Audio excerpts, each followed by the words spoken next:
ശീലയിലെ ദൈവമേ സ്നേഹവും കരുണയും ഒഴുക്കണേ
സമർപ്പിച്ച് നമ്മുടെ മനസ്സിൽ ഒരുപാട് സ്വസ്ഥതയും സ്വാതന്ത്ര്യവും നമ്മൾ അനുഭവിക്കുന്നു.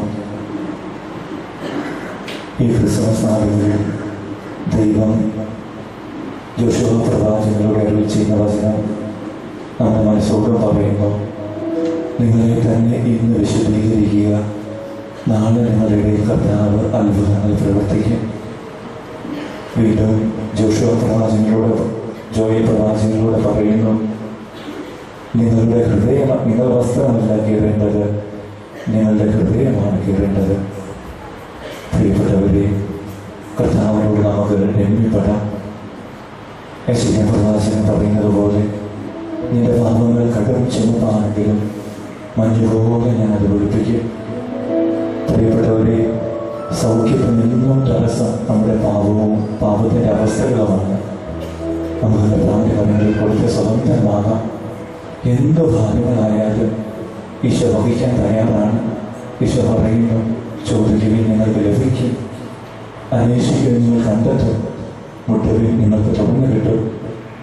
അധ്വാനിക്കുന്നവരും ഭാരം വഹിക്കുന്നവരുമായ നിങ്ങളെല്ലാവരും എൻ്റെ അടുക്കൽ വരുവിൻ, ഞാൻ നിങ്ങൾക്ക് ആശ്വാസം തരാം.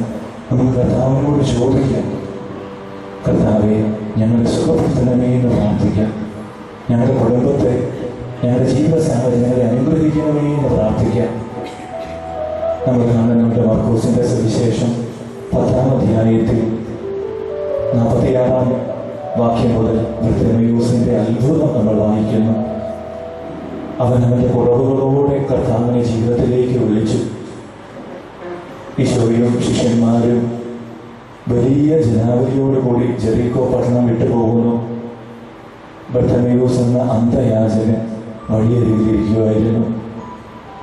ഈശോയാണ് ആ വഴി പോകുന്നതെന്ന് അറിഞ്ഞ് അവൻ ഉച്ചത്തിൽ പറഞ്ഞു, ദാവീദിന്റെ പുത്ര, കർത്താവേ എന്നിൽ കനിയണമേ. ദാവീദിന്റെ പുത്ര കർത്താവേ എന്നിൽ കനിയണമേ. നിശബ്ദരായിരിക്കാൻ പറഞ്ഞ് പലരും അവനെ ശകാരിക്കുന്നുണ്ട്. പക്ഷെ അതൊന്നും അവൻ കേൾക്കുന്നില്ല. അവനാകട്ടെ കൂടുതൽ ഉച്ചത്തിൽ കർത്താവെ ദാവീദിന്റെ പുത്ര എന്നിൽ കനിയണമേ എന്ന് കരഞ്ഞു പ്രാർത്ഥിച്ചു എന്ന് വചനം സാക്ഷ്യപ്പെടുത്തുന്നു. പ്രിയപ്പെട്ടവരെ, ദൈവത്തിലേക്ക് കടന്നു വരാൻ ചിലപ്പോൾ നമുക്കും തടസ്സങ്ങളൊക്കെ ഉണ്ടാകും.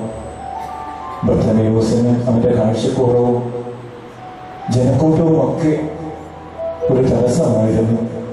പക്ഷെ അവന്റെ ആഗ്രഹം, അവനെടുക്കുന്ന വലിയ നിലപാട് അവനെ അത്ഭുതത്തിലേക്ക്, വലിയ സൗഖ്യത്തിലേക്കൊക്കെ എത്തിക്കുന്നു.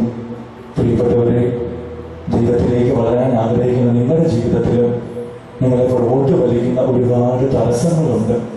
അതൊക്കെ എൻ്റെ ജീവിതത്തിൽ ഏറ്റെടുത്ത് മാറ്റണമേ എന്ന് ബർത്തമേവൂസ് പ്രാർത്ഥിച്ചപ്പോൾ നമുക്ക് പ്രാർത്ഥിക്കാം. കർത്താവേ എൻ്റെ കനിയണമേ എന്ന് നമുക്ക് പ്രാർത്ഥിക്കാം. നമ്മളെ തടസ്സപ്പെടുത്തുന്ന കാരണങ്ങൾ ഓരോന്നാവാം. എന്നെ തടസ്സപ്പെടുത്തുന്ന കാരണമല്ലായിരിക്കാം മറ്റുള്ളവനെ തടസ്സപ്പെടുത്തുന്നത്. നമുക്ക് തന്നെ അറിയാം എന്താണ് എന്നെ കർത്താവിൽ നിന്ന് അകറ്റുന്നത്. അതിനെ ഏറ്റെടുത്ത് മാറ്റണമേ എന്ന് ഈ തിരുവോസിലേക്ക് നോക്കി നമുക്ക് പ്രാർത്ഥിക്കാം. നമുക്കറിയാം, സക്കേവൂസ് എന്ന് പറയുന്ന വലിയൊരു മനുഷ്യൻ. ആ മനുഷ്യൻ ദൈവത്തിലേക്ക് ഒരു ചുവട് വയ്ക്കുമ്പോൾ കർത്താവ് 10 ചുവട് അവന്റെ ജീവിതത്തിലേക്ക് വയ്ക്കുകയാണ്. ഒരു മനുഷ്യൻ മാനസാന്തരപ്പെടാൻ തയ്യാറായപ്പോൾ ദൈവം സൗഖ്യം കൊടുക്കുന്ന ഒരു കുടുംബത്തിന് മുഴുവനാണ്. ഇന്ന് ഈ ഭവനത്തിന് രക്ഷ ലഭിച്ചിരിക്കുന്നു. പ്രിയപ്പെട്ടവരെ, ഞാൻ എന്ന് പറയുന്ന ഒരു വ്യക്തി എൻ്റെ കുടുംബത്തിൽ ഒരു മാനസാന്തരത്തിന് തയ്യാറാകുമ്പോൾ, എൻ്റെ ദൈവത്തോട് അടുക്കാൻ ഞാൻ മനസ്സ് കാണിക്കുമ്പോൾ അനുഗ്രഹം എൻ്റെ കുടുംബത്തിലേക്കാണ് വന്നു ചേരുന്നത്. പ്രിയപ്പെട്ടവരെ, കർത്താവിനെ കണ്ട സക്കേവൂസ് അവന്റെ ജീവിതം അഴിച്ചു പണിതു. കർത്താവെ തെറ്റിപ്പോയി എന്ന് പറഞ്ഞു. അവന്റെ ജീവിതം മുഴുവൻ കർത്താവിന്റെ കരങ്ങളിൽ സമർപ്പിച്ചു. പ്രിയപ്പെട്ടവരെ, ഈ അവസരത്തിൽ നമുക്ക് ബർത്തമേവൂസിനെ പോലെ, സക്കേവൂസിനെ പോലെയൊക്കെ പ്രാർത്ഥിക്കാം. ബർത്തമേവൂസിൽ യേശു തനിക്ക് സൗഖ്യം നൽകാൻ കഴിയുന്ന കർത്താവിനെ കണ്ടു. സക്കേവൂസ് യേശുവിൽ തന്നെ അടിമുടി നവീകരിക്കാൻ കഴിയുന്ന കർത്താവിനെ കണ്ടു. തകർന്നു പോയ ജീവിതത്തിൽ രക്ഷകനായ കർത്താവിനെ സമറിയാക്കാരെ കണ്ടു. രാത്രി മുഴുവൻ അധ്വാനിച്ചിട്ടും കർത്താവെ ഞങ്ങൾക്ക് ഒന്നും കിട്ടിയില്ല എന്ന് ശിഷ്യന്മാർ പറയുമ്പോൾ, നിങ്ങൾ വലതുവശത്ത് വലയിറക്കാനായിട്ട് പറയുമ്പോൾ, ആ മലനെറിയുമ്പോൾ അത് ഞങ്ങളുടെ കർത്താവാണെന്ന് പറഞ്ഞ യോഹന്നാനെ പോലെ നമുക്ക് വിശ്വാസത്തിലൂടെ ഈശോയിലേക്ക് നോക്കാം. എന്റെ താളം നിയന്ത്രിക്കുന്ന, എന്റെ ജീവിതതാളം നിയന്ത്രിക്കുന്ന കർത്താവിനെ നമുക്ക് നോക്കാം. നമുക്കൊന്ന് ചേർന്ന് ഒരിക്കൽ കൂടി ബർത്തമേവൂസിനെ പോലെ, സക്കേവൂസിനെ പോലെ എല്ലാ ബന്ധങ്ങളും അഴിഞ്ഞു പോകുന്ന രീതിയിൽ നമുക്ക് സ്തുതിക്കാം. യേശുവേ നന്ദി, യേശുവേ സ്തോത്രം, ഹല്ലേലൂയ. എല്ലാവരും സ്തുതിക്കട്ടെ. ബർത്തമേവൂസ് പ്രാർത്ഥിച്ച പോലെ കർത്താവേ എന്നിൽ കനിയണമേ എന്ന് പറഞ്ഞു. കർത്താവേ ദാവീദിന്റെ പുത്രാ എന്നിൽ കനിയണമേ എന്ന് പറഞ്ഞതുപോലെ കർത്താവേ എന്റെ കുടുംബത്തിലേക്ക് കടന്നു വരണമേ, എന്റെ ജീവിത സാഹചര്യങ്ങളിലേക്ക് കടന്നു വരണമേ എന്ന് പ്രാർത്ഥിക്കാം. ഒന്നും അടിക്കാതെ ഉള്ളിൽ തുറന്ന് പരിശുദ്ധാത്മാവ് നിബന്ധനകൾക്കനുസരിച്ച് ഉയർന്ന് പ്രാർത്ഥിക്കാം. യേശുവേ സ്തോത്രം, യേശുവേ നന്ദി, ഹല്ലേലൂയ, ഹല്ലേലൂയ. എല്ലാ ബന്ധനങ്ങളും അകന്നു പോകട്ടെ. കർത്താവ് നൽകുന്ന സൗഖ്യം കൊണ്ട് സുഖപ്പെടട്ടെ. പരിശുദ്ധാത്മാവിന്റെ ശക്തി കുടുംബത്തിൽ നിറയപ്പെടാനായിട്ട് നമുക്ക് പ്രാർത്ഥിക്കാം. യേശുവേ നന്ദി, യേശുവേ സ്തോത്രം. കൂടുതൽ ഉച്ചത്തിൽ നമുക്ക് പ്രാർത്ഥിക്കാം. Hallelujah, hallelujah, hallelujah. യേശുവിന്റെ സൗഖ്യം കൊണ്ട് ശക്തി കൊണ്ട് ഞങ്ങൾ നിറയ്ക്കണമേ. ബർത്തമേവൂസ് പ്രാർത്ഥിച്ചവർക്ക് കർത്താവേ ദാവീദിന്റെ പുത്രാ ഈ ജനങ്ങളിലേക്ക് കടന്നു വന്ന് ഇവരുടെ ജീവിതത്തിൽ എല്ലാ കുറവുകളെയും നവീകരിക്കണമേ. ഇവരുടെ കുടുംബത്തിൽ സമാധാനം കൊണ്ട് നിറയണമേ, ഇവരുടെ ചൈതന്യം കൊണ്ട് നിറയ്ക്കണമേ എന്ന് പ്രാർത്ഥിക്കാം. ഹല്ലേലൂയ, യേശുവേ സ്തോത്രം, യേശുവേ നന്ദി, ഹല്ലേലൂയ, ഹല്ലേലൂയ. ദൈവപിതാവേ, അങ്ങയെ ഞാൻ ആരാധിക്കുന്നത് കാരണം നമുക്കൊന്നു ചേർന്ന് നമ്മുടെ ജീവിതത്തെ, നമ്മളെ സ്നേഹിക്കുന്ന, നമ്മുടെ ജീവിതത്തിന്റെ താളം നിയന്ത്രിക്കുന്ന ദൈവപിതാവിനെ, പുത്രനായ ഈശോയെ, പരിശുദ്ധാത്മാവിനെ നമുക്കൊന്നു ചേർന്ന് പാടി ആരാധിക്കാം.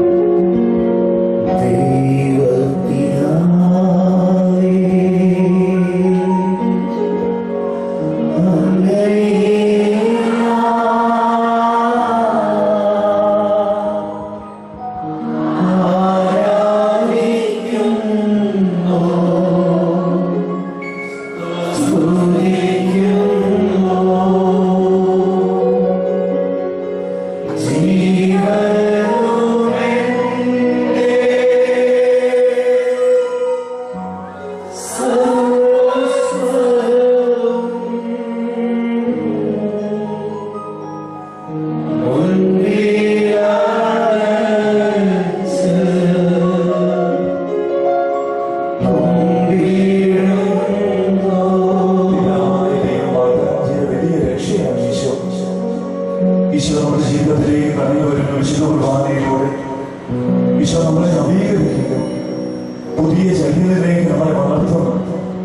പിതാവിന്റെ സ്നേഹം നമുക്ക് ഓർക്കാം. ഒരിക്കൽ കൂടി ദൈവപിതാവേ, പൂർണ്ണ ഹൃദയത്തോടെ പൂർണ്ണ മനസ്സോടെ ഞാൻ എല്ലാം സമർപ്പിക്കുന്നു, പൂർണ്ണമായി തന്നെ കൈക്കൊള്ളണമേ എന്ന് നമുക്ക് പ്രാർത്ഥിക്കാം. ദൈവപിതാവേ,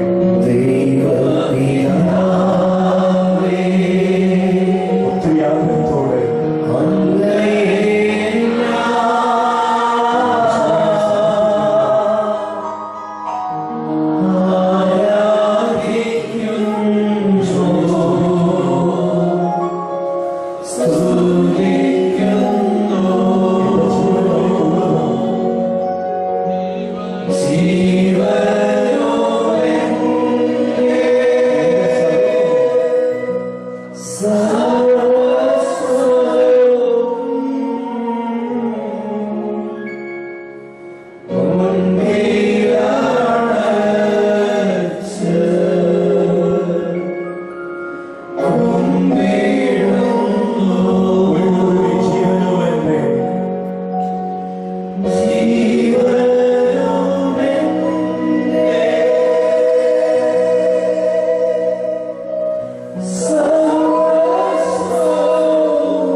Kum